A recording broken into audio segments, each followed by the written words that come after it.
మోపిదేవి సుబ్రహ్మణ్యేశ్వర స్వామి వారి గుడికి వెళ్ళడానికి ఈ కార్తీక మాసంలో మాకు అవకాశం వచ్చేసింది. మేము చాలా హ్యాపీగా బయలుదేరిపోయామండి.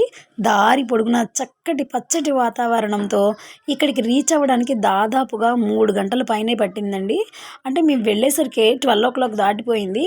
ఇక దర్శనం కోసం అని చెప్పేసి మేము లైన్‌లోకి వెళ్ళిపోయాము. ఇది చిన్న అక్కడ బయట ఉన్నటువంటి టెంపుల్ అనమాట. మోపిదేవి గుడికి లోపలికి వెళ్ళడానికి మనం అవసరమైన సామాగ్రి అంతా కూడా బయట అమ్ముతున్నారు. చక్కగా పువ్వులు, అలాగే పాలాభిషేకం మెయిన్ కదా! ఆ స్వామివారికి చాలా ఇష్టమైనది. తర్వాత అక్కడ ఉన్న దీపాలు కూడా మా మమ్మీ తీసుకున్నారు లోపల వెలిగించటానికి. ఇప్పుడు లోపల చూస్తే దర్శనానికి అసలు కిటకిటలాడిపోతున్నారు. నిజంగా ఎక్కడెక్కడి నుంచో జనాలు, అసలు ఎంతమంది. సాయంత్రం నేను ప్రశాంతంగా వీడియో తీసుకున్నాననమాట.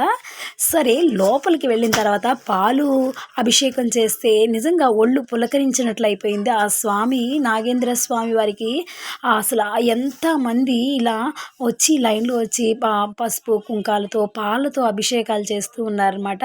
సరే అదంతా పాలతో అభిషేకం చేసిన తర్వాత బయటికి వచ్చిన తర్వాత నేను ఒక చిన్న వీడియో తీసుకున్నాను అనమాట. ఆ స్వామివారిని నాకు బాగా గుర్తుండిపోయేలా, చక్కగా ఎప్పుడు చూసుకోవాలనిపించేలా, మనసుకు ప్రశాంతంగా అనిపించేలా ఉంది. నాకు ఫస్ట్ టైం నేను ఇక్కడికి వెళ్ళి ఇలా దర్శనం చేసుకున్నాము. తర్వాత దీపాలను కూడా వెలిగించామనమాట.